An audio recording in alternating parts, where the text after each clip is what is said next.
Hell yeah, you're damn right, Sage. Let's get thunderful for the second night in a row in football. There's been a little thunder and lightning involved. The first night we had the thunderstorms delay, and tonight we got the San Diego Chargers who sport a lightning strike, getting the win over the lousy Kansas City Chiefs, who I'm spelling their demise very soon. And by their demise, I mean their dynasty will die. You know what, Sage, I've been doing pretty good the first two games in my prognostication, whatever the word is. I've been pretty much on par. Would you agree? I said that Dallas game would be pretty close. It was pretty close. They should have won the fucking game, if you ask me. And I said I really was leaning towards the Chargers this game. I really felt it. And to be frank with you, the Chargers are lucky they didn't win the game more than 27-21. Because you got my boy, Omarion Hampton, doing something real stupid at the end of a half. Now, I don't know why you're calling an outside stretch, with 49 seconds left, setting up to potentially run outside.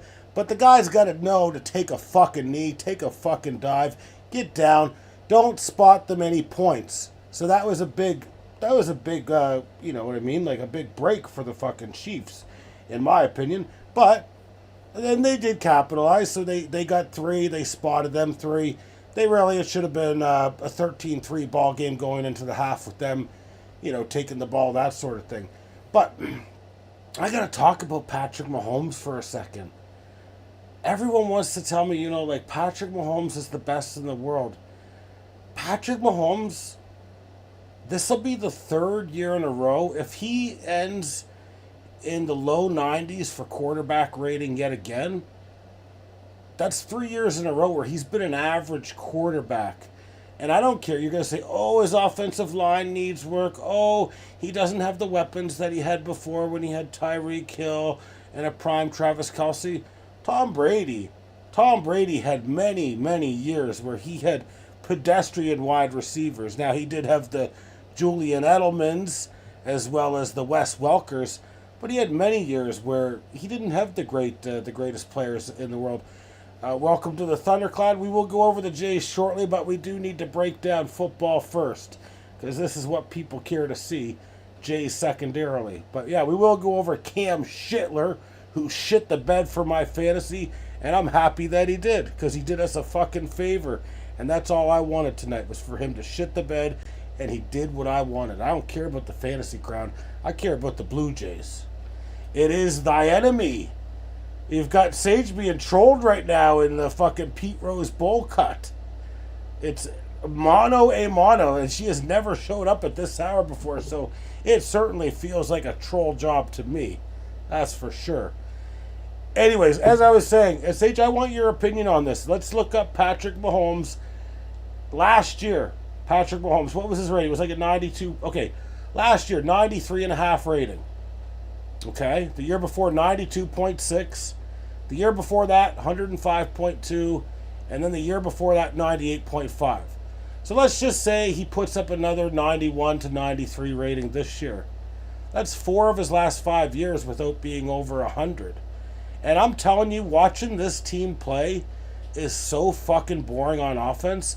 They've got such a good defense. Honestly, their defense is really good. That's why they're winning. It's not because of Patrick Mahomes. Granted, he made some plays tonight, but what did Patrick Mahomes do for a quarterback rating? He wasn't even at 90. He was at 89.5. I find Patrick Mahomes to be a bit predictable, too. You get him in a 3rd and 5, 3rd and 6. What's he doing? More often than not, he's stepping up and he's running the ball to convert. He's not looking to pass, and it feels like his mind is made up. So that's all I have to say about that. Sage, what are your thoughts? Is Patrick Mahomes the best player in the world this year, last year, or the year before? Just want your opinion. Then we'll break down the box score of this game as well as any notable plays. Sage is giving me a fuck no, and I'm giving him a hell yeah to that comment. That's what I'm saying. Completely overrated. We're basically just counting the Super Bowl rings, and he's had top 5 to 7 defenses the last few years. They look terrible out there. They're just dinking and dunking. They can barely run the fucking ball. Like, their best runner is fucking Patrick Mahomes himself, like I said. Well, let's take a look at the box score. So, like I said, 27-21. Butker missed an extra point, so that was significant. And I'll tell you, this Tart guy, this Tart on defensive line, I saw him get his mitts on 2 or 3 footballs at the line of scrimmage. He definitely was a difference maker in this game for the Chargers on the D-line. I don't think he has any stats. Let me see if he's even on the stat column here. I think his name is Jaquiski Tart. Or TR Tart. Yeah, he's on here. He had a tackle and 2 passes defended. But that's pretty impressive. Your defensive linemen's out there batting 2 balls. Those are huge plays. A Titan legend, here, Tart. That's where he played, was the Titans. I'd take Lamar Jackson over him, Josh Allen, Joe Burrow. And then if we're talking before that, when Patrick Mahomes was at his best, I'd be taking Aaron Rodgers over him as well. I don't think Patrick Mahomes has necessarily ever been the best quarterback in the game. Maybe 1 or 2 seasons. Certainly can't call him the best ever, in my opinion. I like that he gave Kelsey a nice little punch. And I know Annette's watching here, and she's got Kelsey in her fantasy. You should be worried. You should be worried. Yes, he had a nice 20, 30-yard run down the field there for a touchdown. Other than that, he only had 1 other reception tonight, and he looks slow. He looks extremely slow. When I was watching him, a few of his routes, the one where they're like, the ball was thrown forward, they thought he might have slowed down. He did not slow down. Honestly, he did not. He did not slow down. He was just running slow the entire time. But anyways, I'm gonna say, you know what, Justin Herbert, I'd probably take over him as well, especially if think about the age and that sort of thing. Justin Herbert shoots the ball down the field. I really like what they've done for Justin Herbert this year. So what they've done, they've fortified the running game. I know Omarion Hampton wasn't great. It was his first game. He only averaged 3.2 yards per carry. Now on a 4th and 1, where they needed it near midfield, he was able to overcome and get 3 or 4 yards. That was a big run for him. Wasn't his best night. Made that one mistake. He will be a stud. I promise you, he will be a stud. He was a first-round draft pick. Then you've got Najee Harris as kind of a backup. I don't know. He fucked around with fireworks on July 4th and did something. He's kind of an idiot, but at the same time, I like what they do with the running game. I like, obviously I love Joe Alt at left tackle, and I think their offensive line has improved. But I agree. They have brought in fortifications to the wide receiver room. So Ladd McConkey, whoever has Ladd McConkey, which I think might be Mother, Ladd McConkey, he is he's just a hell of a receiver. He always finds a way to get open, honestly. He had six receptions tonight for 74 yards. He did really well.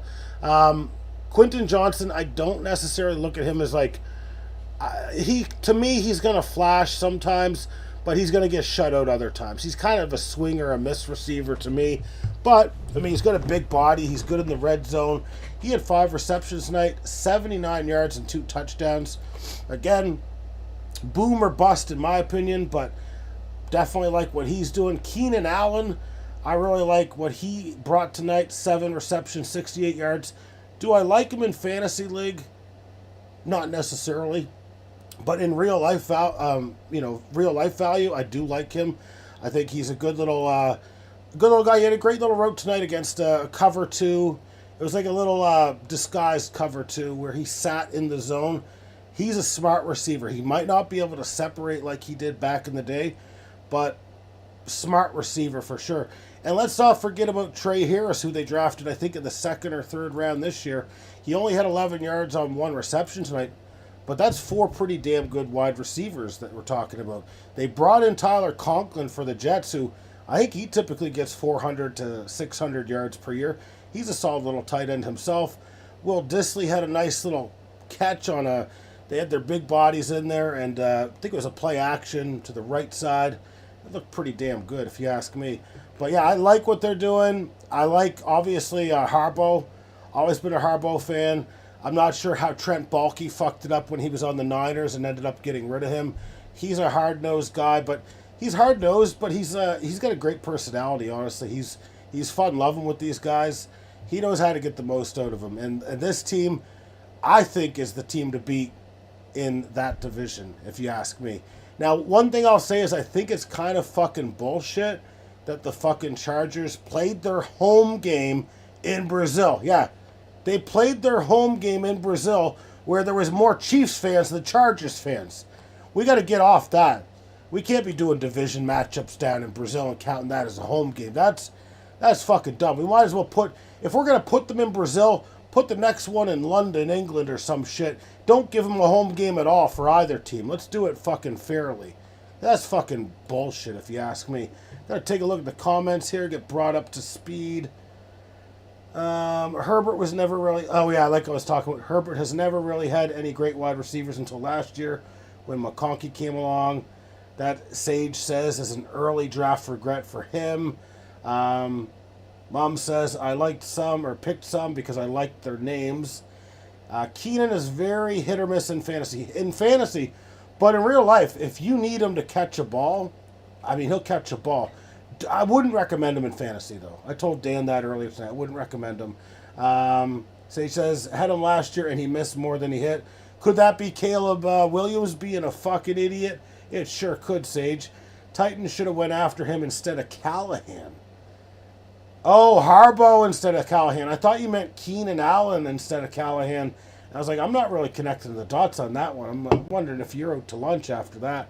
But let's move past that. Tomorrow we're going to break down Steelers, Jets, Packers, Lions, as well as the Bills and the Ravens. So I'll do my best to do some good predicting there. I kind of have a hunch on each game so far. Those will be the three I'm watching Sunday. It appears I'm going to have to get up early. So early, what's that going to be? 9:30, 10 o'clock Eastern time in the morning to do a stream with Nathan on Sunday. Not looking forward to that. But, yeah, let's just take a look at the quarterback matchups. I mean, Omarion Hampton only was 3.2 yards per carry. Isaiah Pacheco, 5 carries for 25 yards. We kind of went over the receivers for the Chargers. I don't give a shit to go over the ones for the Chiefs, with all due respect. Patrick Mahomes was 24 for 39, 258 yards. That equates to a 6.6 average with one touchdown and a mere 89.5 rating. So overrated is thy name, Patrick Mahomes. Then we've got Justin Herbert, who I decided to start tonight, by the way. I was wondering, Purdy or Herbert. I bit the bullet against a great defense, and I played Herbert, and he rewarded me. He went 25 for 34, 318 yards. That's a 9.4 average, 3 touchdowns, 131.7 rating. So I'm very happy that I decided to go with him over Brock Purdy this week. But let's get to the Jays here. So the Jays had a big game. It looks like Boston's about to lose. They're stuck 10-5 against Arizona entering the 9th inning. So we'll go 4.5 games up on them, I believe. Yep, so we'll go 4.5 up on Boston. We're currently 4 games up on the Yankees. And like I said, I played Cam Schittler in the Pete Rose Bowl cut, and he did exactly what I wanted him to do. He went an inning and 2/3. He let 5 hits, 4 earned runs, and 2 walks up in that ERA to 3.24. Schittler, do this for the rest of the year. I don't give a shit because I want the Yankees to fucking lose. That's what I care about. I don't care about no fucking fake title or anything like that. I don't care about the Pete Rose Bowl cut unless it's the regular season. But let's take a look at what happened in the box score today. So the Jays upped their record to 82-59. George Springer, a rare off day for him. And by off day, I don't mean he was taking a sit on the bench. He just didn't perform very well. He was 0 for 4. Did somehow score a run, probably reached on a fielder's choice or something like that. But he's been hot lately, so I wouldn't look too much into that. Addison Barger, 0 for 4 as well. Miles Straw must have came in and pinch ran or something for Barger, or played a little defense because he was 0 for 0. Vladimir Guerrero had a huge game at his 23rd home run of the year. He was 4 for 5 with an RBI, 3 runs scored, so he upped that OPS to triple eights. 888 Poker right there. We could have plugged that in if we had them as sponsors. We've got Bo Bichette going 3 for 3 with a run scored, 2 RBIs, and also a walk. He's hitting 311 at 838 clip right now. Time to pay Bo Bichette $350 million in the offseason. What? That's what I'm hearing in my brain, is we're going to have to pay him $300 million is what Trey Turner got, and he's a little bit better in his career than Bo Bichette. Okay, but that was 3 years ago, 3 years ago. Inflation has come. You're going to have to pay Bo Bichette probably between $300 and $350 million a year on a 10 or an 11-year deal. Do I give a fuck? We'll make that money back in jersey sales. I really don't give a shit. Just fucking pay him, Rogers. You're doing your satellite internet up there. That costs a lot more than Bo Bichette. Varsho staying hot. His OPS is up over 900 now. He was 2 for 5 with an RBI and a run scored. Don't think it was a home run, though. It was not a home run. Only home run was Vladimir Guerrero. Alejandro Kirk did not have a hit, but he had 2 walks today. He's just south of an 800 OPS. He's at 793 OPS. What a year he's put together for everyone saying, oh, you know, a lot of doubts on him. And we signed him to a nice contract, a nice long-term contract before this year. Imagine if we're signing him to this contract after this year. We're talking a lot of money going the other way. You've got Nathan Lucas, 2 for 4 today, or 1 for 4 with 2 RBIs. Nice to see him back in the stat column. He's only got a 724 OPS, but again, we know he hits righties better than lefties, and as we also know, Clement hits lefties better than righties, so he was 1 for 4 today as well, 705 clip. Andres Jimenez kind of doing what he always does, plays great D, but cannot fucking hit worth shit. He was 0 for 4. Now, I almost said Jeff Hoffman for some reason. Kevin Gossman was great today. You know what? He's pretty much thinking the way I'm thinking. We can't trust this bullpen at all, so I'm just going to pitch 8 innings. And that's what he did. He went 8 innings, only surrendered 4 hits and a walk, only had 5 home runs, but he only let a solo home run. So a big start for Kevin Gossman today. Fisher came in, Braden Fisher, to close things out in a 6-run game, and he walked a guy, and that's about it. He had a scoreless inning. That's what we got to do. The goal now is to win one of the next 2. You win one of the next 2, you're 4 up. Just don't lose the next 2. If you want to sweep, go 6 games up on the Yankees and have a stranglehold on the series, I mean, I'm all for that. But that's not necessarily what's going to happen. Now, I'm going to take a quick look at the comments here before I proceed.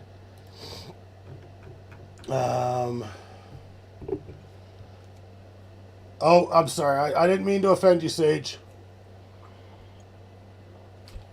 I didn't mean to talk ill of the Rose Bowl. Got to keep Bo. You don't have to keep Bo, but yeah, I absolutely do want to keep Bo.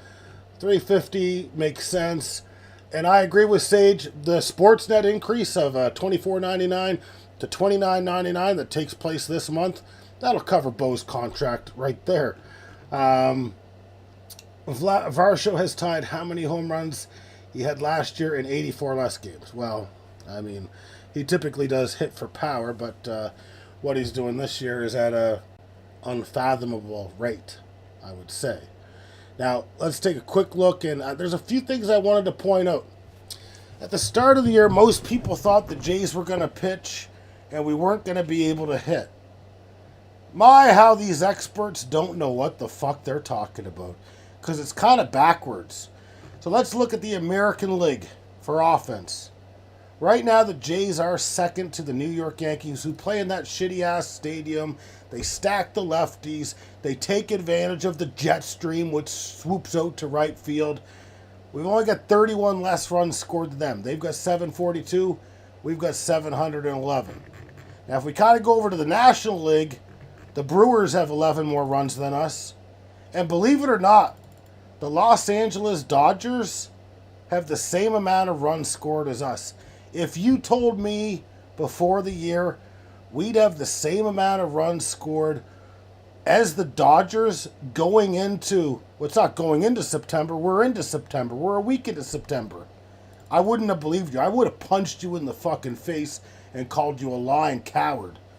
It's pretty impressive what we've done on offense, And we've done that without our big free agent addition, Anthony Santander, who hit 47 home runs last year. Pretty remarkable when you think about it. Now, it's also a little scary when you think about the other side of things. Our pitching, which we thought was going to be very good, hasn't been so good. For instance, if we look at our division alone, we're the fourth worst fucking pitching team in our division alone. We've got 643 runs surrendered. The Yankees are at 605. Boston's at 595, but we know that they just let 10, so that'll go to 605 or more. Tampa Bay, 7-game winning streak right now. They're 71-69 with their record. Pretty crazy. Our fourth place team. They've been the best pitching team in our division at 577 runs surrendered. Baltimore, of course, we know sucks. They're at 694 surrendered. But just to put it in perspective, we really can't pitch. That pitching scares me a bit. Now, we haven't had Shane Bieber all year. Eventually, we'll go to a 4-man rotation.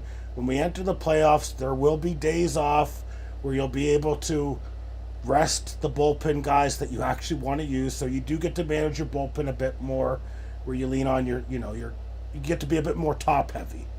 Whereas in the season, there's barely a day off. You get a day off, every 2 weeks or something usually. So I'm concerned about the pitching. I feel like the Jays need to win the division though. Like let's just get it set up so that we can set our starters the way that we want, so that we can actually rest. Whereas if you go in the wild card round, anything can happen. Anything can happen in a 2 out of 3. Anything can happen in a 3 out of 5 though. I do not care about Corbin Carroll. He hit his 30th home run tonight against the Red Sox. Sage is asking, is Lauer getting sent to the bullpen? Sage, I've got some bad news for you. Got some bad news for you, bub. He's already been moved to the bullpen. Yeah, the Jays are impressive in terms of batting average, on-base percentage, which they're first, as well as third and second for slugging and OPS. I agree. Offensively, the Jays are good. I feel like they might lack a bit of power for the playoffs. Usually in the playoffs, you need to hit home runs because you're not going to be able to string together 3-4 hits all the time. It's just not how it works in the playoffs. I mean, Eric Lauer going to the bullpen, he's still going to log you some innings and, probably get you a holder, a win or something there, Sage. I don't know. He had a good year. It's not because he had a bad year. It's because our rotation isn't that bad, but certainly it could be better. It's our bullpen that really needs work, and I really wish they would have called up Trey Savage, though. Honestly, I feel like bringing him up, a flamethrower, it would have kind of felt like bringing up David Price in 2008 for the Tampa Bay Rays a little bit. Sage needs the bullpen help, so he doesn't give a shit. Let's take a look at what's on tap for tomorrow. So the Blue Jays obviously will play the Yankees again. Do they have a favorable pitching matchup? I think it's kind of an equal pitching matchup. We got some motherfucker named Gill. I don't know his first name. I don't care to know his first name, but I'll look it up anyway. Going up against Chris Bassett. So Louis Gill, 27-year-old, has a 3.68 ERA in 29 and a third innings pitched. He's got a 1.6 FIP, which tells me that his FIP is much higher than the 3.68, but MLB.com does not show that kind of data. Should have used Baseball Reference, huh? Last year he had 15 wins, though, and a 3.5 ERA. So last year he was pretty good. Actually, he was very good. Does he walk many guys usually? He had 77 walks in 151 innings. So I expect, without even knowing what this guy does, I expect a big arm that's absolutely wild. 77 walks. 77 walks in 151 innings last year. 171 strikeouts in 151 innings. This guy is wild. That's a wild picture right there. That is crazy. That is crazy.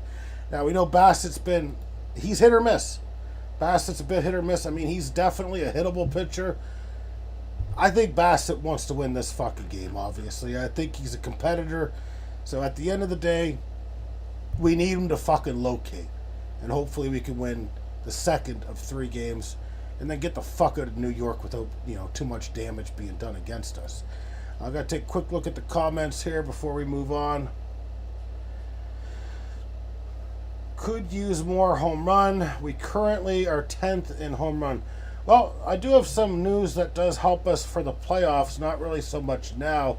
Anthony Santander, he's going to be able to take some rehab before the playoffs. So he's going to get down there, and I don't know what the fuck he's going to do. But he's going to get some work in. He's able to swing or something, apparently, what Sportsnet said the other day. Anthony Santander probably going to be back for the playoffs. Now, he's probably going to be in a limited role, I would say, but apparently a few years ago, Kyle Schwarber had the same thing happen to him. I'm not saying they're the same player, but they kind of are. They're big pop one way or the other. Now, Schwarber gets on base, Anthony Santander doesn't. Both guys don't hit for average, especially Kyle Schwarber. But Anthony Santander could be back for the playoffs, so we could get a little bit of a boost in the power there. So you have him back, that definitely helps with the power if he's right. One last thing I want to note about the Jays. The top 3 OPS in the major leagues are Aaron Judge, Ohtani, and George Springer. Yeah, I believe George Springer's at a 949 clip right now. Vladimir Guerrero was well on his way till that hamstring injury. Now he's up to an 888. Vlad Guerrero in the American League would probably be top 5, I would say, in the American League. Bo Bichette, though, I know he's probably not up there, but if you look at shortstops, there's not going to be many shortstops with a better OPS than Bo Bichette right now.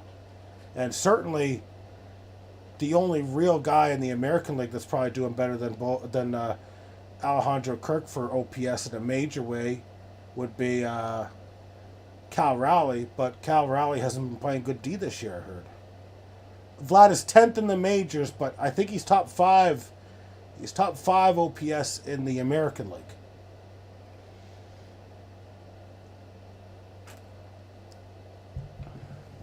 Because he's at 888 right now for his OPS.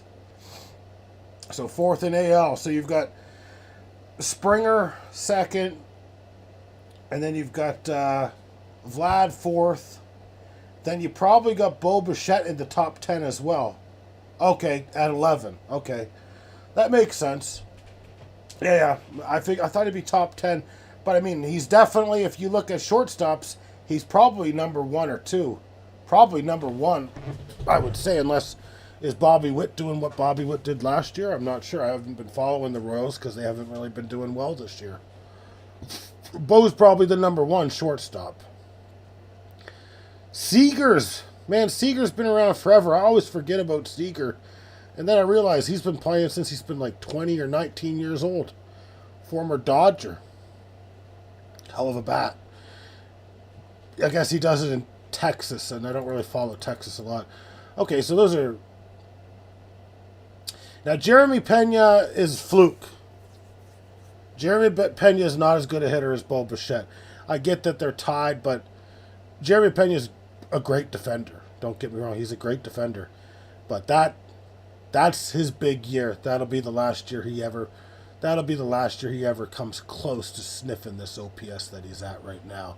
Mark my fucking words. All right, so all things are looking okay. Okay right now. The Jays are on a 3-game win streak, so no need to hit the panic button yet. We are the only team in the American League that could potentially finish with a 100-win season. We'd have to go 18-3 to do so. Not likely. Certainly not impossible, though. Other teams have won over 20 games in a row. But the Yankees, the most they can get is 99. It seems like to win this division, 93, 94 is that sweet spot. Can the Jays win 12 more fucking games? 12 more fucking games. That's what it's going to take. We've got the tiebreaker against New York. The only other team in the American League that could fucking potentially win 100 games would be the Tigers. They'd have to go 19-1, though. So we're currently the number one team in the American League. We're definitely making the playoffs, but it's time. It's closing time. I don't want to fuck New York. I don't want them fucking winning the goddamn division. Fuck them. All right. I think I covered the Chargers. We covered the baseball, the Jays. It's time to cover two of the most prestigious leagues in the world. Let's start with OJ's Juicery. Once we've had a chance to take a look at the comments here. I like Pena as a ball player. I just don't like him as a hitter. I get that he's hitting this year, but I do not like him as a hitter. Not a great average hitter typically. Has a bit of pop and typically doesn't get on base. Not my fucking type of a hitter. All right. So let's run through. Oh yeah, OJ's Juicery first. So currently, and this is going to sound all fucked up. I'm not looking at the projections or anything like that because the projections in Yahoo are not accurate. But currently, myself, fourth quarter Steven, is up 61-10. 61.10 to 4.6. Very weird using fucking decimals when giving a score. And I'm doing that against Tim Tebow's Bible Club. Tommy Callahan's Auto Parts finds himself stuck 44.